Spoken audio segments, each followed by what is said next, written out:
السلام علیکم ورحمۃ اللہ وبرکاتہ۔ ناظرین کرام، امید ہے کہ آپ بخیر ہوں گے۔ ناظرین کرام، آج ہم آپ کو ایک واقعہ بتائیں گے، اور جو حقیقی واقعہ ہے اور جو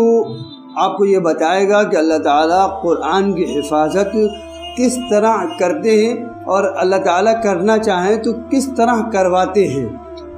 یہ 1900 زیادہ پرانی نہیں، صرف 45 سال پرانی بات ہے، 1975 کی بات ہے، اور آپ کو اس واقعے کے سننے کے بعد اندازہ ہوگا کہ اللہ تعالیٰ واقعی قرآن کے محافظ ہیں اور کس طرح قرآن کی حفاظت کرتے ہیں۔ قرآن کریم میں اللہ تعالیٰ نے فرمایا ہے اِنَّا نَحْنُ نَزَّلْنَا الذِّكْرَ وَإِنَّا لَهُ لَحَافِظُونَ، بلا شبہ ہم نے اس کو نازل کیا ہے قرآن کو، اور ہم ہی اس کی حفاظت کرنے والے ہیں۔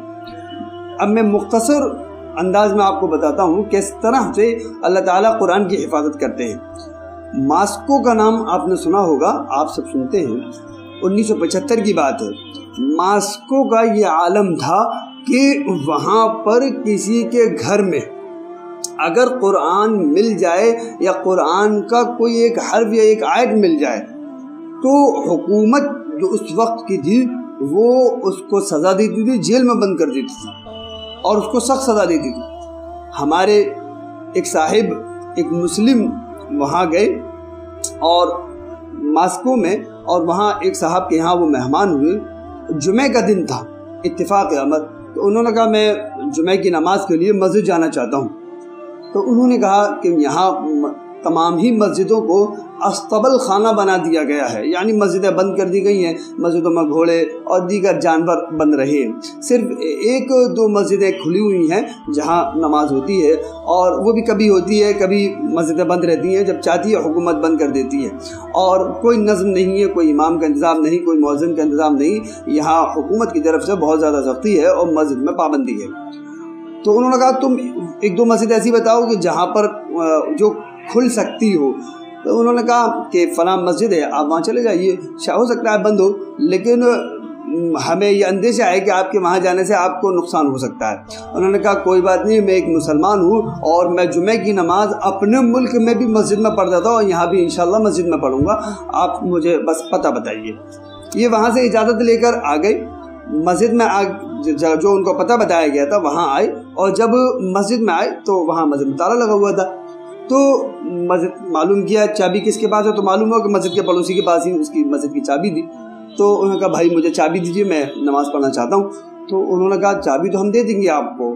چونکہ آپ باہر کے لگتے ہو، غیر ملک کے لگتے ہو، لہٰذا ہم آپ کو یہ بتا دیتے ہیں کہ یہاں آپ کو پھر بعد میں پریشانی کا سامنا کرنا پڑ سکتا ہے۔ انہوں نے کہا جو ہوگا دیکھا جائے گا، آپ مجھے مسجد کی چابی دیجیے۔ انہوں نے ان سے چابی لی، اور چابی لینے کے بعد مسجد کو کھولا، اور کھولنے کے بعد دیکھا تو مسجد میں تمام جالے، دھول وغیرہ جو ہونی چاہیے، جو ایک ایسا محسوس ہو رہا تھا کہ ایک عرصے سے بند ہے مسجد، اور یہاں پر یہ مسجد وہ تھی جو کبھی کبھی کھلتی تھی، اس مسجد کا حال تھا یہ۔ تو انہوں نے کہا میں نے اپنی وسعت کے بقدر وہاں صفائی کی، اور صفائی کرنے کے بعد میں نے مسجد سے اذان دینی شروع کی، اور جب میں نے اذان دینا شروع کی تو جو آس پاس کے علاقے میں اذان کی آواز گئی، اس سے مجھے محسوس ہوا کہ لوگ میری طرف بڑھ رہے ہیں۔ تو وہاں جو باہر اذان سن رہے تھے لوگوں کو ایک عجیب سا لگا، انہوں نے کافی دنوں کے بعد اس مسجد سے اذان سنی تھی تو انہیں بڑا عجیب سی کیفیت محسوس ہوئی۔ بہرحال انہوں نے محسوس کیا، چونکہ اندر آنے کی کسی نے ہمت نہیں کی، لہذا انہوں نے کہا جمعہ کے دن ہوتے ہوئے چونکہ مسافر تھا اس لیے میں نے ظہر کی نماز ادا کی۔ بہرحال نماز ادا کر کے جب میں باہر آیا تو لوگوں کا جمع غفیر باہر لگا ہوا تھا، اور سب میری شکل ایک ایسا دیکھ رہے تھے جیسے میں اس دنیا کی مخلوق ہی نہیں، آسمان سے کوئی میں نئی مخلوق آیا ہوں۔ بہرحال جب میں آگے بڑھا تو ایک بچہ میرے پاس آیا اور اس نے روکا اور نہایت ہی مشفقانہ اور پیارے انداز میں کہا مما آپ کو بلا رہی ہیں چائے پینے کے لیے، آپ ہمارے گھر چلیں چائے پی۔ وہ بچے کا انداز اس طرح کا تھا، اور کہتے ہیں کہ میں منع نہیں کر پایا، لیکن جب میں گھر پہنچا تو وہاں ان کے یہاں میرے لیے کھانا تیار تھا، بالکل کھانا اور انہوں نے تیار کر رکھا تھا، اور میں جب وہاں بیٹھا اور میں نے کھانے کی بھی منع نہیں کی، اور میں نے کھانا شروع کیا۔ اس درمیان میں نے بات شروع کی، میں نے کہا بھئی یہاں کیا حال ہے اور مسجدیں کیسے بند ہیں، اور پھر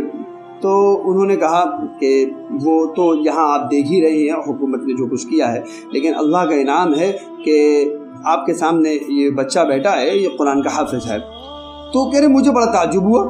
کہ میں نے دیکھا جس علاقے میں قرآن پر اتنی پابندی وہاں پر یہ بچہ حافظ، اور مسجدیں بند وہاں بچہ حافظ،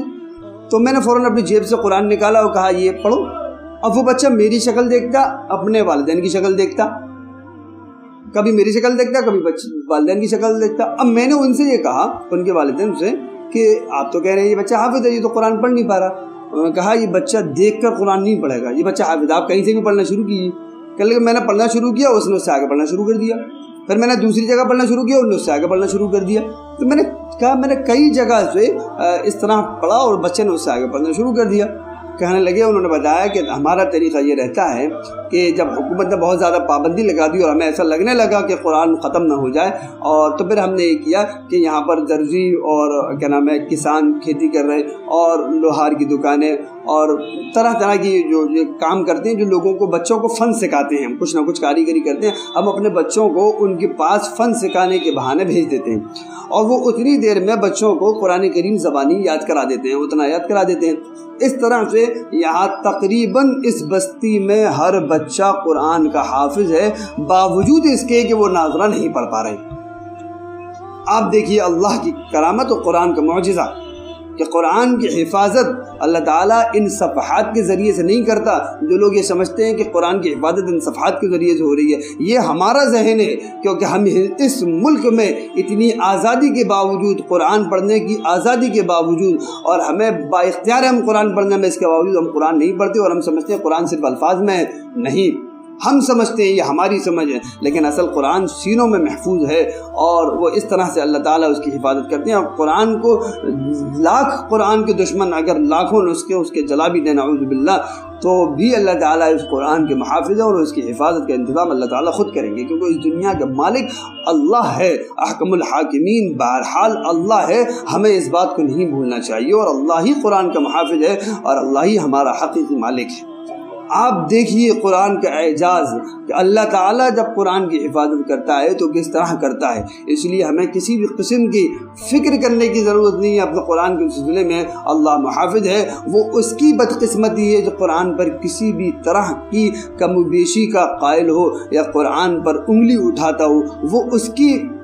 بدقسمتی، یہ کہہ لیجئے کہ اس نے جہنم خرید لی اور اپنے آپ کو دنیا میں بھی رسوا کیا اور آخرت میں بھی رسوا کیا۔ اللہ تعالیٰ قرآن کا محافظ ہے، اور ہمیشہ قرآن کی قیامت تک اسی طرح حفاظت ہوتی رہے گی جب تک اللہ کی مرضی ہوگی۔ ہمیں امید ہے کہ اس واقعے سے آپ کو یہ بات تو سمجھ میں آ گئی ہوگی کہ قرآن کی حفاظت کریں اور قرآن کو پڑھیں، رات و دن قرآن کو پڑھیں، اور اپنے گھر کے ایک ایک بچے کو مشن بنا لیجئے کہ قرآن کا حافظ بنانا ہے۔ دنیا کی ہر ڈگری دلانی ہے، ہر اونچی سے اونچی تعلیم دلانی ہے، اعلیٰ سے اعلیٰ تعلیم یافتہ اس کو بنانا ہے، لیکن قرآن کا حافظ اس کو سب سے پہلے بنانا ہے۔ ہمیں امید ہے کہ یہ بات آپ کی سمجھ میں آ گئی ہوگی۔ صدقہ جاریہ سمجھ کر اس کو آگے بھیجیں، اور اگر کوئی بات معلوم کرنی ہو تو کمنٹ باکس میں معلوم کر سکتے ہیں۔